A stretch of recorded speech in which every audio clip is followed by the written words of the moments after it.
All right, for the start of class, I wanted to give us a warm-up problem.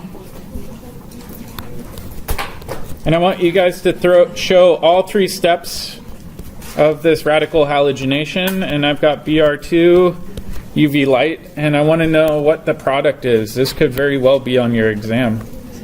I'm going to make it worth 5 points. Pretty serious. It could be. See if you guys are paying attention. Do you get bonus points for answering your question? No, you get regular points. All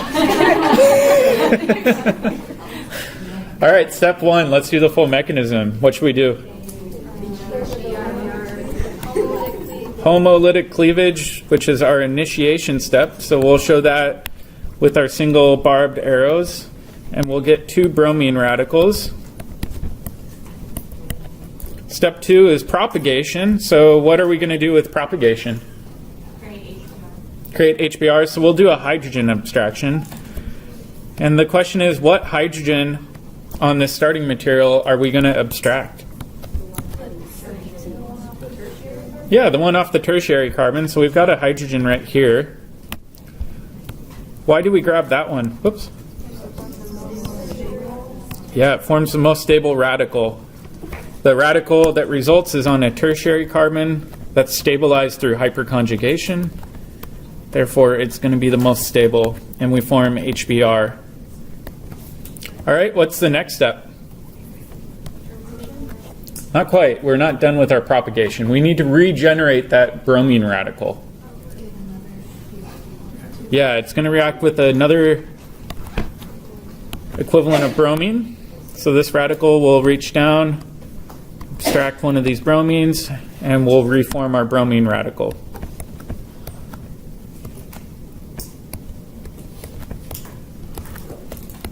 Plus Br dot. And this is our desired product. But let's finish the reaction. And what's the last step?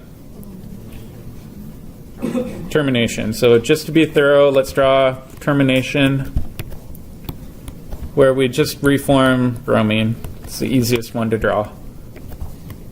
The reality is you can draw any of the 3 possible terminations I showed you yesterday. So you could have 2 of your organic radicals coupled together. You could have 2 of your bromine radicals coupled together.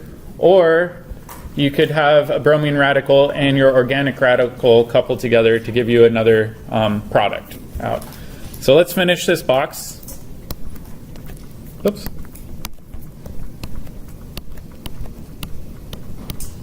And we'll just put a bromine on the more substituted carbon. Will we get any bromines coming off of other carbons? No. What about if we use chlorine?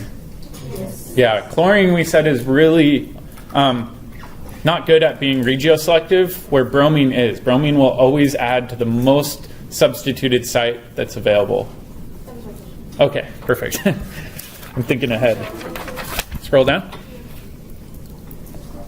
All right, we've got one other reaction that's closely related that kind of thickens the plot a little bit. So let's go to allylic bromination. And I'm going to show you guys a problem.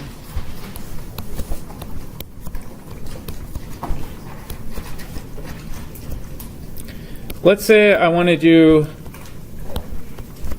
radical halogenation. Which carbon do you think the bromine will get added onto?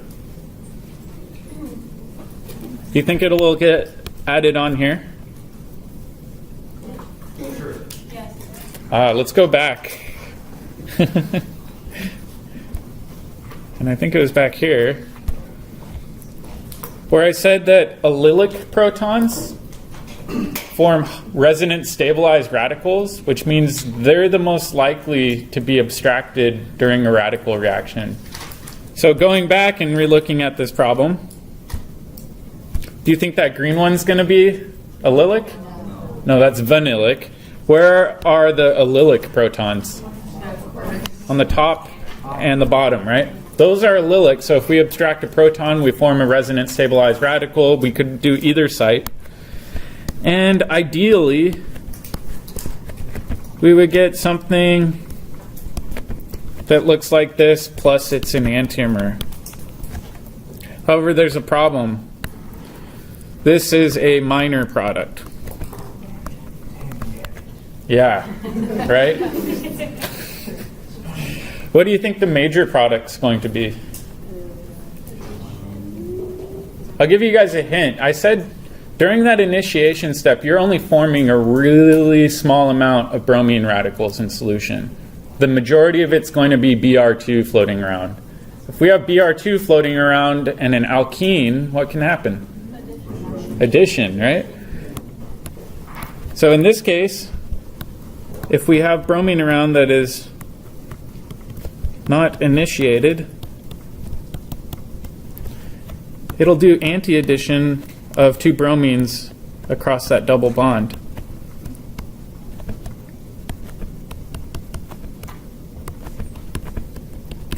And this is a problem. We have some situations where we need to keep that double bond and we need to halogenate in the allylic position. We don't want anti-addition. And because of this, an alternate reagent was developed. What do you mean without initiated? That means it hasn't been cleaved into radicals. It's elemental Br2 that's covalently bound together. So we probably got two products from the same reactant. Yes, so in this case, the majority product would be the anti-addition of bromine. Your minor product would be allylic bromination. Is there any way that we can favor allylic? That's what I'm getting to. We've got an alternate reagent.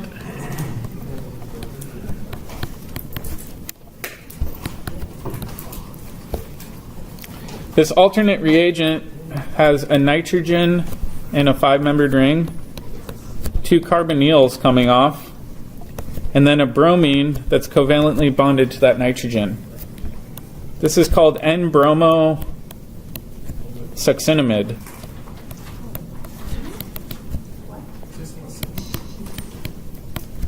It's a mouthful. So instead of using the full name, organic chemists normally just call this NBS. Because it sounds good. Yep, it rolls off the tongue easier to say NBS.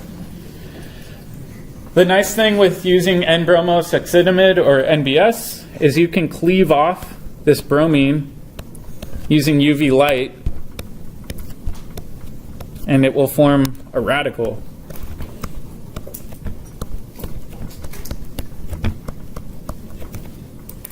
So now we've got a lone pair and a radical plus a bromine radical. The great thing about this is it limits the amount of bromine in solution. The reality is when you buy a bottle of NBS, there's a small amount of elemental bromine in solution, but it's a trace amount. It's an important trace amount, but it's not very much. So let's talk about how this is used in synthesis. So there's a side reaction where you do create a little bit of elemental bromine in solution during this reaction, but the bulk of it is just going to be either NBS or the radical. It doesn't like to couple and form bromine that easily. Yeah, we're using this instead of Br2. So let's take a look at an example where we use NBS. And I'm going to reuse the example from the beginning.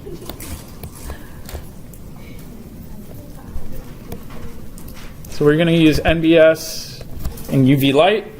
What will our product look like?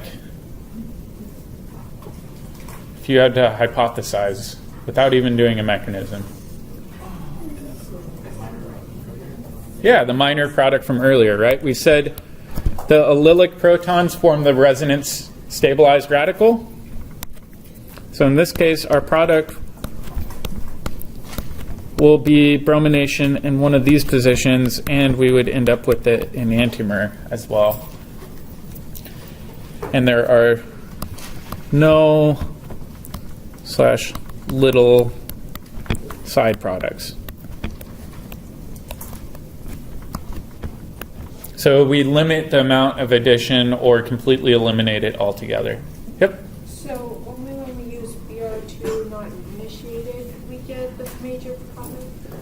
No, so when I was talking about this one up here, I said when we shine UV light on bromine, Br2, only a small portion of it becomes radicals. That can do radical bromination, but the reality is a good portion of that Br2 won't form radicals, and it will do addition reactions. So we want to try to limit the amount of Br2 in solution by using NBS in its place. Yep.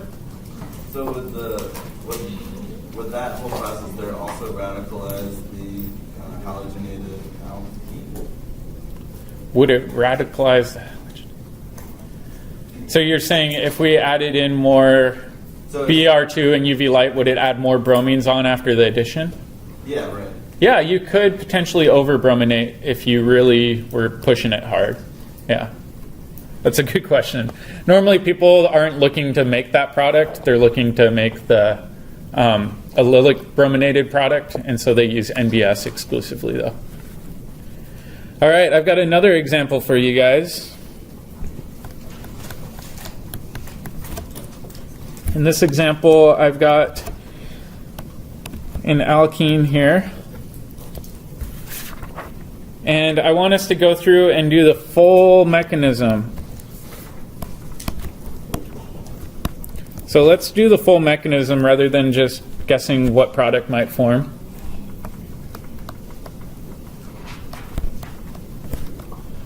What's the first step of any radical reaction? I have a question. Yep. Did you mean to leave the air blankers Br2 over there? Oh, sorry, that should be NBS.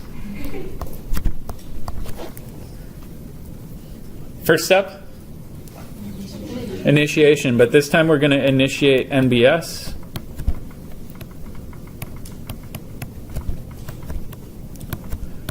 So we'll have this do the homolytic cleavage, and we'll form a bromine radical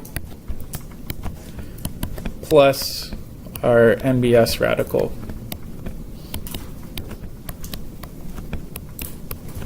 All right, step 2, propagation, right? So now we've got to abstract a proton from our organic starting material using the bromine radical. So what proton do you think is most likely going to be abstracted? All right, the one that's in the middle. So right here, that's our allylic proton coming off. So let's draw that in. This can abstract our allylic proton and form an organic radical.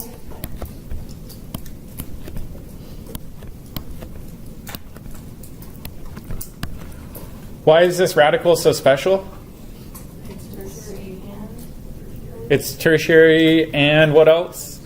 Resonance. So let's draw both resonance structures. So in this case, we could have this one dumped down there. And we can move the the electron out to the primary carbon. So it is resonance or stable, but why would you want to do resonance to primary? Remember that with resonance structures, it's not that it's flipping back and forth. It's that that radical can delocalize across both of those carbons. So in this case, which one's going to be the major contributor? The left one. So this will be major. This will be minor. Did you have a question, Casey? Oh, thank you. Good catch. All right, so we've got our two resonance structures. What's the next step in propagation?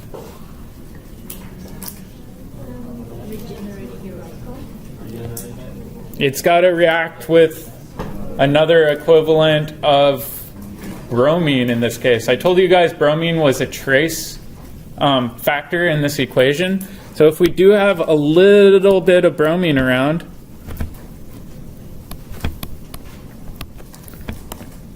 in trace quantities, each of these resonance forms can attack the bromine. So I'm going to erase these arrows just to make the arrow pushing clear. We could have this radical abstract one of these bromines, or we could have this radical abstract one of these bromines.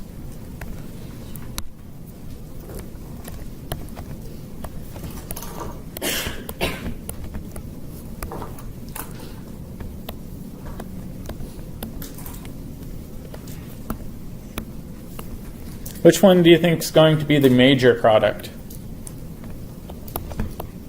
The left one or the right one? The bromine coming off of that center carbon or the end carbon? Center one, because that's the result of it reacting at the major radical location, let me back up. That's the result of the major resonance structure of that allylic radical. So in this case, we'll get two products. This one is major, this one is minor. And we regenerate our bromine radical in solution. What's the last step? Termination. Just like with the other reaction, we've got to deal with termination.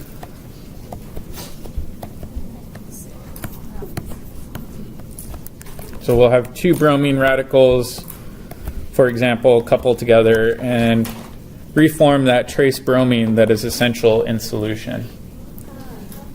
Yep. Why do you have to use the elemental bromine instead of just using the NBS again for that second one? So I was actually reading about it. All the mechanistic studies indicate that that second step in propagation happens with trace bromine, not the NBS. Okay. That's as good of an answer as I got for you, unfortunately. Yeah? Why we don't use the radical bromine instead of using a radical bromine? Sorry, say that again? Why we use 2BR instead of using radical bromine directly to form a bond between them? So we created radical bromine in this first step, and that's going to do the abstraction. However, we always have trace amount of Br2 in solution, and that's involved in the second step of the propagation. Wait, so We do create HBr as a byproduct, though.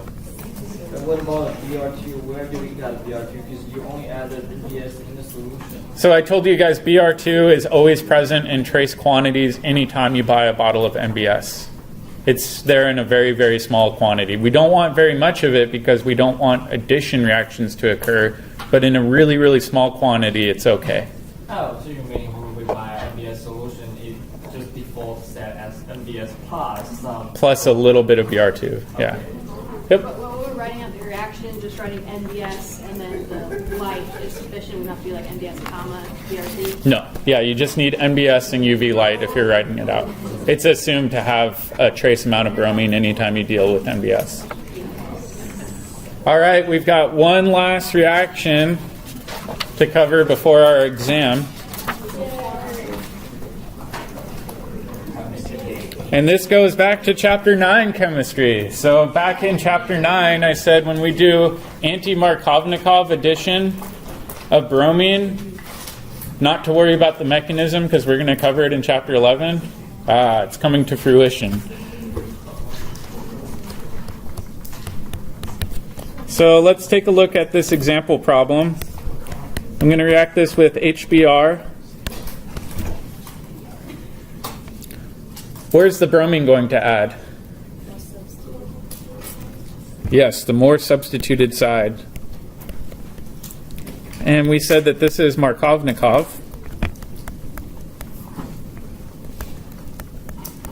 Addition. However, we said that when they were running these experiments, they always got a, They always got a little bit of the anti-Markovnikov product when what was present? Peroxides.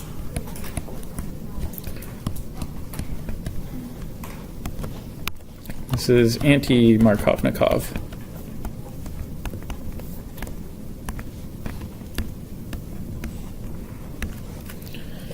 All right. So the question is, what's causing the peroxide to favor the anti-Markovnikov addition product over the Markovnikov addition product? Magic. Nope. Radical chemistry.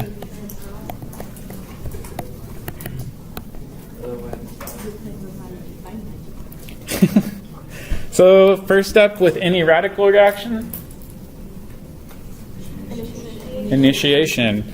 In this case, we're not going to homolytically cleave our alkene or the HBr. Those bonds are too strong. But peroxides are really important because that bond between the two oxygens is remarkably weak.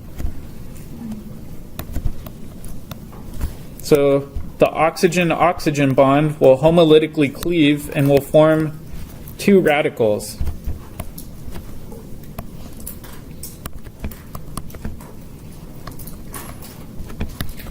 The neat thing with this is you actually don't even need UV light.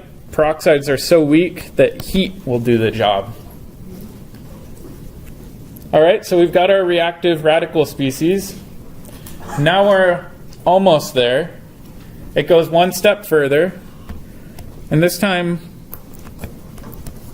it's going to react with our HBr, and it will abstract a hydrogen from HBr and kick off a bromine radical.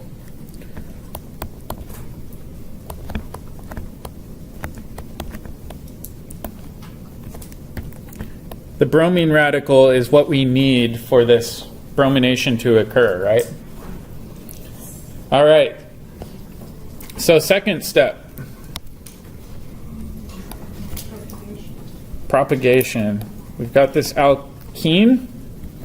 We've got our bromine radical that we just formed. Now we're going to do something a little bit different. Yesterday I showed you guys addition to alkenes and elimination from alkenes. In this case, we're going to add our bromine into our alkene. In this case, we've got a couple of options. We could add it to the carbon on the left side of the alkene or the right side. Which one do you think it's going to react with? Right. The right one. And the reason it reacts with the right one is because by doing that, that electron that's left over from that pi bond gets dumped onto that tertiary carbon. So we want to form the most stable radical that we can.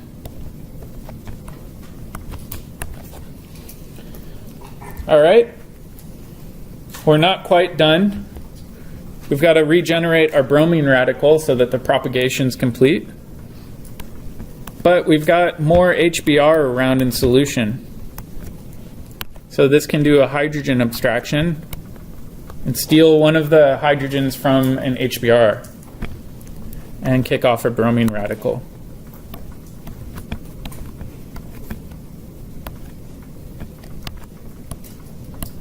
So now our propagation step's complete. We've regenerated our bromine radical, and that can continue doing additions to alkenes. What's the last step? Termination. So just for fun, we'll do it a little bit differently.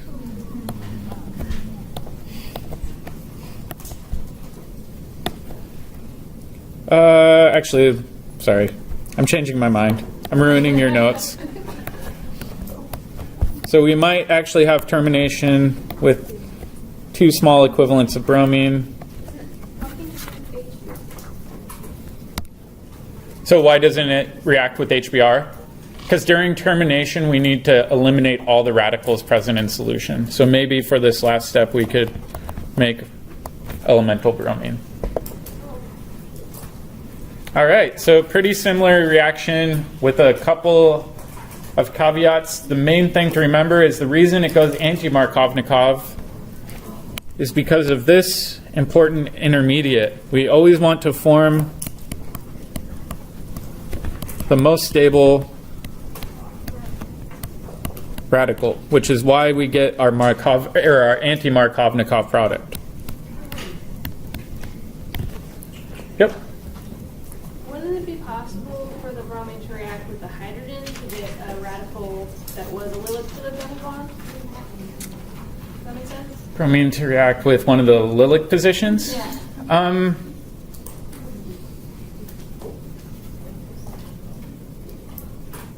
Yes, you could get a small amount of that, but primarily you'll get the addition to the alkene.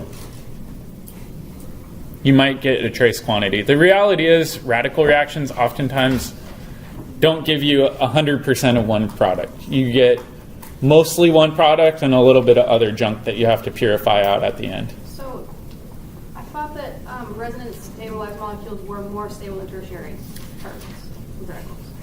Yeah, in this case, it's kind of one of the odd exceptions, though. Yeah.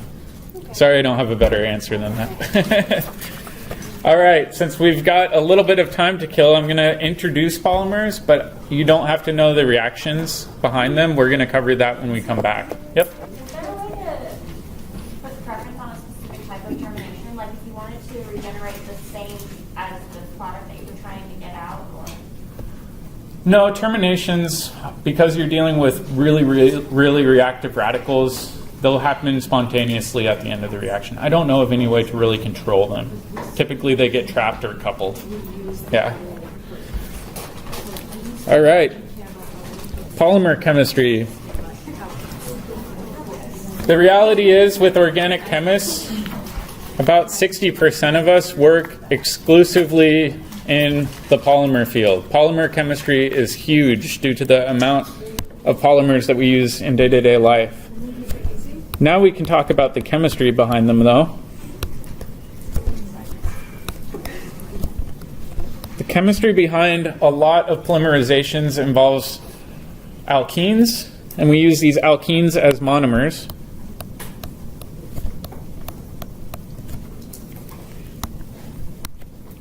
And we do a polymerization to get a new polymer. And oftentimes we have a different way of showing polymers.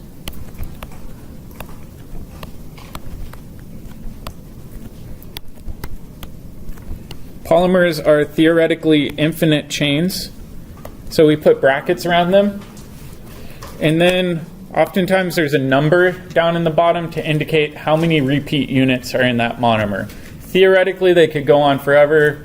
In reality, oftentimes they don't. They can be tens of monomers long, or millions or billions. It really depends on the polymer you're dealing with.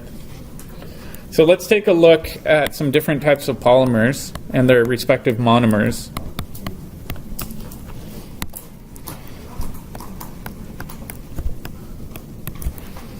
All right, the first monomer. Should I go up? Yeah. Okay. First monomer is this guy.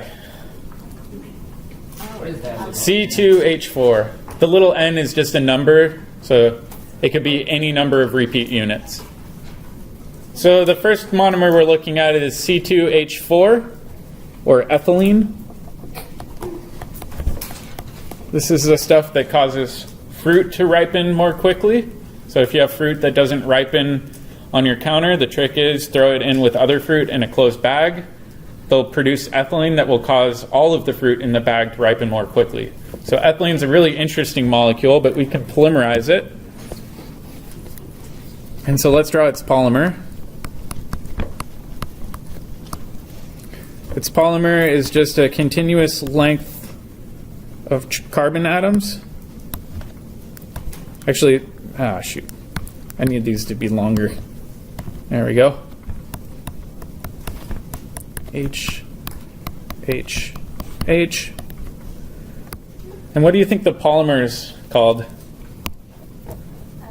I'll give you two guesses, but you only need one. Polyethylene. There we go.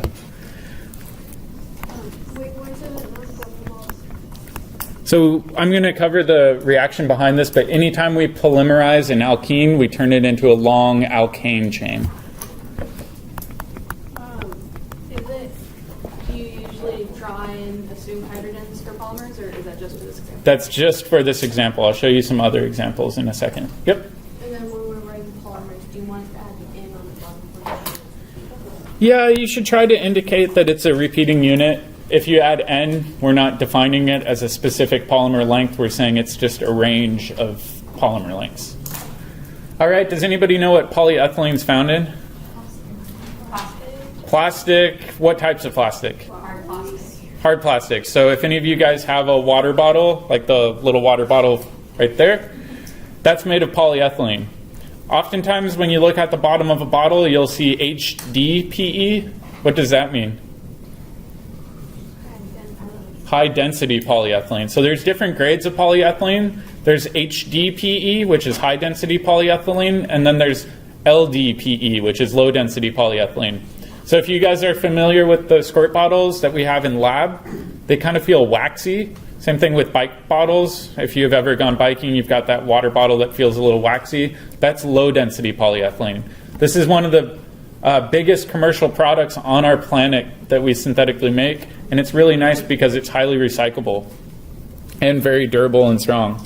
Okay, so Yep. what is the difference between the high density and a low density polyethylene? Has to do with the branching, and we'll talk more about that next week.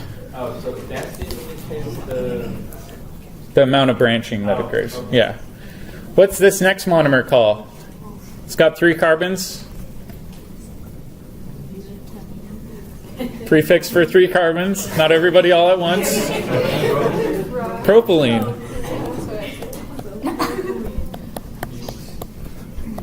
All right, so if we look at propylene, we still have this similar layout, but one of these hydrogens is now a methyl group.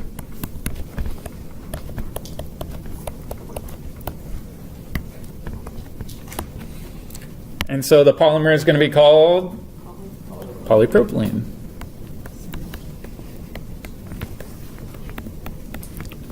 Does anybody know what polypropylene is used for?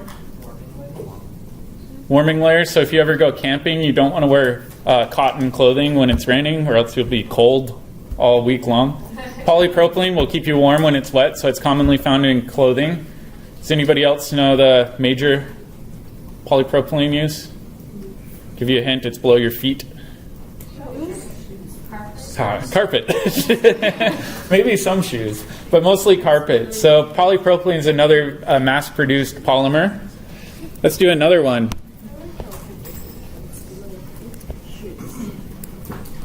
The next polymer we have, instead of a methyl group coming off, we've got a phenyl group, so an aromatic ring. This is called styrene. And we'll get into naming benzene derivatives when we get to that chapter.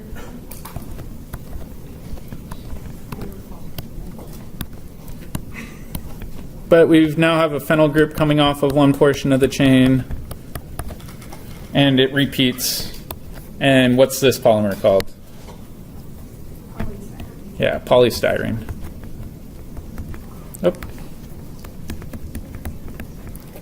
Does anybody know what polystyrene is used for? Styrofoam. So all of the styrofoam that you guys use that's got that really plasticky feel, that's polystyrene. Have any of you guys felt the new styrofoam that feels much, much softer? No. That's actually biodegradable polymer that's a replacement for polystyrene. One problem with polystyrene is not many people recycle it. It's so light that it costs more in fuel to recycle than what it's worth. So oftentimes people are trying to phase out polystyrene from common use, but it's primarily used in styrofoam. All right, let's do another one. This is called vinyl chloride.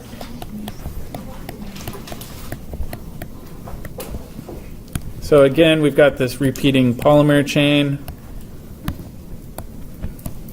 This time we've got a chlorine in one of these positions. And the polymer is called polyvinyl chloride. Does anybody know the more common name for this? PVC. PVC. What's PVC used in? Pipes. So all of those white plastic pipes that you see for irrigation around, those are usually polyvinyl chloride. It's really strong. It doesn't degrade very quickly, which makes it great for piping. It's very rigid too. Yep. Do we have to memorize all these for the test? No. I feel like it's my obligation as an organic chemist to show you guys polymers, because if you do go into organic chemistry, there's a better chance than not that you'll be doing polymer chemistry. And we'll talk about the reactivity tomorrow. All right, the last one.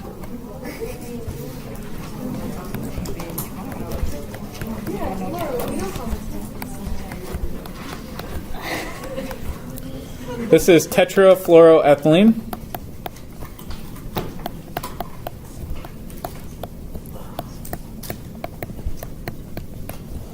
And again, we've got this long polymer chain that results with 4 fluorines coming off of it, no hydrogens. And so people call this polytetrafluoroethylene. Whoop, let me slide over a little bit. Oftentimes this is abbreviated PTFE. However, DuPont decided that that wasn't a very good sounding acronym. What do people mostly call it? Teflon. So Teflon's found in a lot of materials, primarily cookware. It's very, very hydrophobic. It doesn't like to attract other organic molecules due to all of those carbon-fluorine bonds. If you go to the New York Times, you can read about a lawyer that's actively suing DuPont. We're finding out more and more that oftentimes these fluorinated hydrocarbons are terrible for the ecosystem, and they tend to bioaccumulate pretty readily. So not to make you guys afraid of your cookware, but I have my own bias towards cast iron skillets. I would encourage you guys to use cast iron too. Teflon is slowly being phased out of a lot of cooking applications because it tends to chip off of your cookware, especially if you're using metal utensils. So something to be aware of. All right, I think we're just going to stop today. We'll have our review session at 5 o'clock tonight. So if you guys can make it, feel free to bring questions along with you. If you can't make it, I'll post the video of the review session online. It'll be in building 15204, so a little bit further down the hall. And then why is